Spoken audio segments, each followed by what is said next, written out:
third generation version of Hyundai's i20 has been usefully improved. No longer merely a budget choice, it now has the quality, the efficiency, the technology and the looks to square up against the supermini class leaders. Plus, it's still got one of the best after-sales packages anywhere in the car industry, and pricing hasn't got too ambitious.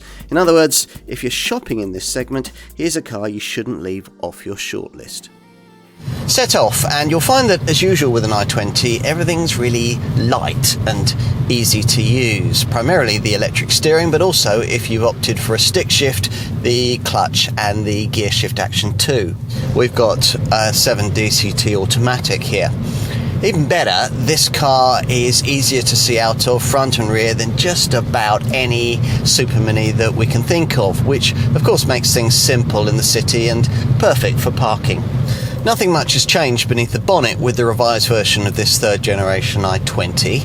Various engines are being offered with this car in other markets, but here, for mainstream versions, we only get a single unit, a 1 litre T-GDi petrol power plant putting out 100 PS.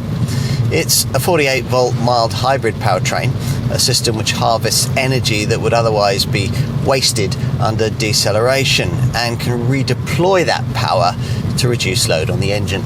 As mentioned earlier, this car is being offered with either a 6-speed IMT manual gearbox or the 7-speed 7 DCT auto transmission we're trying today.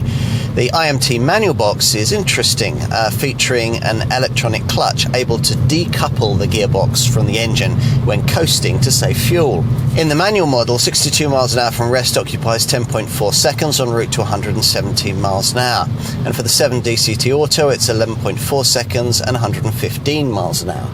This third generation i20 Supermini was the first of the Korean maker's European models to feature its so-called sensuous sportiness design language, and that's subtly evolved with this revised version.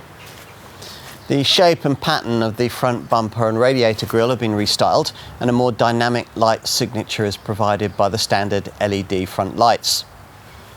As before, the wedgy side view of the single 5-door body shape offers a bold side character line and an eye-catching C-pillar design. The rear features this rather unique Z-shaped tail light design, which sees these LED combination lamps extend across the boot lid. Time to take a look inside, where this revised model feels a bit smarter than before thanks to the addition of multicolour LED ambient lighting that's included above base trim. You'll find it within the door handles, which is one of the places where the brand has sought to add a youthful touch to the cabin decor by including little touches of contrast colour, which also features on the air vents and the ventilation controls. You'll either love it or feel it's a bit contrived. There's smart contrast stitching too on the steering wheel, the upholstery, the door cards and the gear shift gaiter. Hyundai never used to understand just how much interior appeal sells cars like this one in the showroom. It clearly does now. As previously, the interior has plenty of soft-touch textured plastics, a smart 4-spoke steering wheel and a fascia design broken up by horizontal strakes that run the width of the interior and blend into the air vents.